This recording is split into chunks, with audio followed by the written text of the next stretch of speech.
नमस्कार, मेरा नाम वंदना वार्ष्णेय है और आज की इस ऐतिहासिक दिन पे मैं आपको बहुत बहुत बधाई देती हूँ।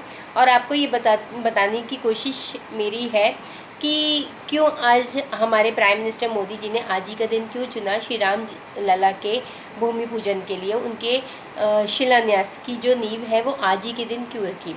तो देखिए, किसी भी कार्य की प्रगति के लिए हमारे को शुभ लगन की और शुभ नक्षत्रों की, शुभ योगों की आवश्यकता होती है। तो जैसे कि आज का दिन है, आज द्वितीय तिथि है और बुधवार है।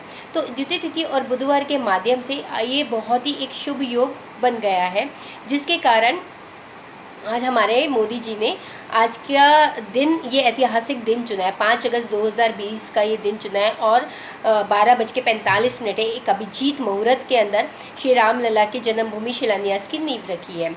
तो उसमें हम देखते हैं कि उस समय जब वे शिलान्यास की नींव रख रहे थे तो उस समय तुला लगन चल रहा था। तो तुला लगन अपने आप में बहुत ही शुभ लगनों में आता है और उसके जो स्वामी लॉर्ड हैं, उसके जो स्वामी हैं वो शुक्राचार्य बनते हैं, जो अपने आप में गुरु हैं। और उसके बाद हम देखते हैं कि उस समय जो चंद्रमा थे, आज 5 अगस्त 2020 को जो चंद्रमा है वो शतभिषा नक्षत्र में गोचरस्थ है। शतभिषा नक्षत्र जो होता है किसी भी कार्य की गति के लिए, उस किसी भी कार्य को शुरुआत करने के लिए गति प्रदान करता है। दूसरा चढ़ लगन था। चढ़ लगन और शतभिषा नक्षत्र दोनों ही अपने आप में बहुत अच्छे हैं, किसी भी कार्य की गति के लिए बहुत ज़्यादा इम्पॉर्टेंट है। और उसके बाद हम देखते हैं कि सिद्धि योग बन गया था। बुधवार है और द्वितीय तिथि है, जिसके कारण एक सिद्धि योग का निर्माण हो गया है। और बुधवार को हम देखते हैं कि बुधवार तो वैसे भी विष्णु भगवान को समर्पित है। तो देखिए कितना अच्छा दिन है और आज विष्णु भगवान का ही स्थापना का कार्य आरंभ हुआ है, शिलान्यास हुआ है। तो ये एक ज्योतिषीय जो एक मुहूर्त होते हैं, ये अपने आप में बहुत ज़्यादा इम्पॉर्टेंट होते हैं और ये बहुत ही शुभ मुहूर्त कहलाए जाते हैं। दूसरा कि हम देखते हैं कि इसमें जो प्लैनेटरी पोजीशन जो है वो बहुत अच्छी है। जैसे कि इसमें शनि है, लग्नेश जो शुक्र है वो 9th हाउस में स्थित है। अब देखिए जो शुक्र है वो 9th हाउस में बुध की राशि में स्थित है और वो उच्च के राहु के साथ में स्थित है। देखिए, जब भी केंद्र का स्वामी अगर त्रिकोण में जाता है और राहु उधर बैठे हुए होते हैं, विराजमान होते हैं, तो वो अपने आप में एक राजयोग का निर्माण कर देती है। तो देखा कितना अच्छा इस समय ज्योतिषीय जो प्लैनेटरी पोजीशन है वो बहुत बहुत अच्छी बनी हुई थी। दूसरा हम देखते हैं कि जो 9th हाउस में जो हमारे शुक्र, जो हमारे चढ़ लगन के जो स्वामी शुक्र है वो 9th हाउस में गए हुए थे और उसका जो स्वामी लॉर्ड था वो 10th में, वो 10th हाउस में सूर्य के साथ, यानी कि आत्मा के कारक के साथ विराजमान होकर के एक धर्म और कर्म आदि, एक बहुत धर्म कर्म आदि बहुत बड़ा योग बना करके बैठे हुए थे। तो देखिए कितना अच्छा योग बना हुआ था। दूसरा हम देखते हैं कि जो शनि महाराज हैं, जो काल हैं, जो एक समय को बताते हैं, जो काल के स्वामी होकर के 4th हाउस में विराजमान थे, अपने ही घर में विराजमान थे और 10वीं दृष्टि से लगन को दृष्टि दे रहे थे और वो बलिष्ठ थे। देखिए, जब भी कोई प्लैनेट जो होता है, जैसे शनि हो गए, मंगल हो गए, ये जब भी रेट्रो होंगे, ये वक्री हुए थे, तो जब भी ये ऐसे प्लैनेट जब वे वक्री हो जाते हैं तो अपने आप में बलिष्ठ हो जाते हैं। अब देखिए, जो शनि महाराज थे वो बलिष्ठ हुए थे और बलिष्ठ होकर के हमने एक घर बनाया और घर बना करके हम उस घर में विराजमान हो गए। तो 4th हाउस में देखिए, 4th हाउस में उस समय जो लगन बना हुआ था वो एक तुला लगन बना हुआ था और तुला लगन में जो 4th हाउस होता है वो शनिदेव का हाउस होता है। उसमें जो शनिदेव विराजमान हुए थे वो बलिष्ठ होकर विराजमान हुए थे। कोई भी व्यक्ति, अगर चाहे वो व्यक्ति कैसा भी है, वो अपने घर में बैठा है, वो उसमें सेफ है, वो उसमें बहुत ज़्यादा बली कहलाया जाता है। तो और 4th हाउस का स्वामी 4th में बैठा, तो यानी कि भव्यता का निर्माण हो रहा था कि सोचिए कि वो जब श्री रामचंद्र जी का जो मंदिर बनेगा, वो जो भव्यता आएगी कितनी ज़बरदस्त होगी कि श्री रामचंद्र जी के जो मंदिर के 4th हाउस में जो शनिदेव बैठे हुए हैं वो स्वग्रही हैं। फिर उसके बाद में हम देखते हैं कि जब ये शिलान्यास हो रहा था तो उस समय जो मंगल थे वो जो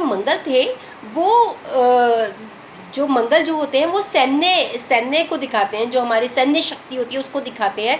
वो 6th हाउस में, देखिए पापी प्लैनेट जो होते हैं, क्रूर प्लैनेट, क्योंकि मंगल को पापी नहीं कहा जा सकता, तो जो क्रूर प्लैनेट होते हैं वो अगर 3, 6 और उपचे हाउस में 3, 6, 11 में बैठते हैं तो वो बलिष्ठ होते हैं। देखिए जो मंगल थे, मंगल 6 हाउस में बैठे हुए थे और लगन को दृष्टि देख रहे थे, 8वीं दृष्टि से वो लगन को देख रहे थे, जिसके कारण जब मंगल छठे हाउस में बैठते हैं तो वो आप शत्रु हंता हो जाते हैं।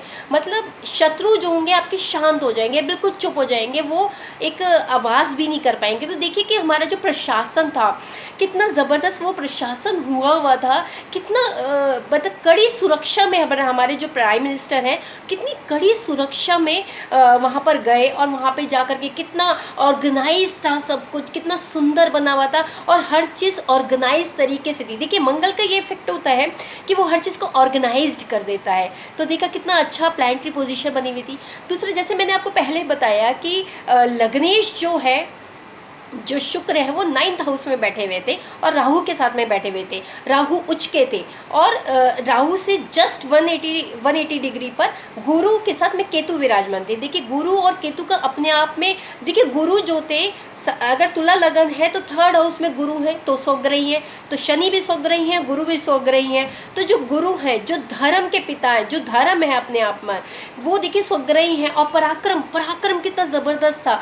जो गुरु है वहाँ पर वो केतु के साथ है, जो बहुत ही बहुत बड़े मतलब एक अपने आप में बहुत ही ऑस्पिशियस है। केतु बहुत वैसे माने जाते हैं कि मेडिटेशन के लिए और मोक्ष प्राप्ति के लिए, स्पिरिचुअल थॉट्स के लिए बहुत ज़्यादा माने जाते हैं, धर्म कर्म के लिए। देखिए गुरु 3rd हाउस में विराजमान थे और गुरु यहाँ पे बैठ करके 9th हाउस में राहु को दृष्टि दे रहे थे, क्योंकि 180 डिग्री पे बैठे हुए थे। इधर 9th हाउस में बैठे हुए राहु और शुक्र, और इधर 11th हाउस, इधर 3rd हाउस में बैठे हुए हैं गुरु और केतु। तो जस्ट 180 डिग्री पे हम गुरु बैठे हुए थे। गुरु जब भी राहु को दृष्टि देंगे तो राहु बहुत ही शुभ हो जाएंगे। देखिए गुरु जो है वो बहुत ही शुभ प्लैनेट है। कहते हैं गुरु की दृष्टि जो होती है वो गंगा जल की तरीके से होती है, गंगा जल होती है, वो जिस पे भी दृष्टि डालते हैं वो गंगा उस भाव का कल्याण करते हैं। तो गुरु जो धर्म के ही एक चिन्ह है, वो स्वयं 9th हाउस को देख रहे हैं, लग्नेश को देख रहे हैं। तो देखिए इतनी सुंदर प्लैनेटरी पोजीशन बनी हुई थी, इतने सुंदर मुहूर्त का चयन हमारे मोदी जी ने किया। और आज इसी उसके साथ में मैं बहुत ही इसी अपनी ज्योतिषीय इस मुहूर्त को विराम देती हूँ और प्रार्थना करती हूँ ईश्वर से कि हमारे रामलला का मंदिर जो है बहुत ही भव्यता से बन करके बहुत जल्दी उनका निर्माण पूरा हो और एक भव्यता को वो प्राप्त करे और सारे देश में ये जो खुशी की लहर दौड़ी हुई है ये निरंतर ऐसी प्रगति करती जाए, प्रगति करती जाए, प्रगति करती जाए। बहुत बहुत धन्यवाद आपका। मेरा नाम वंदना वार्ष्णेय है, मैं आपके आगे नतमस्तक हूँ और हमारे मोदी जी के आगे नतमस्तक हूँ। धन्यवाद।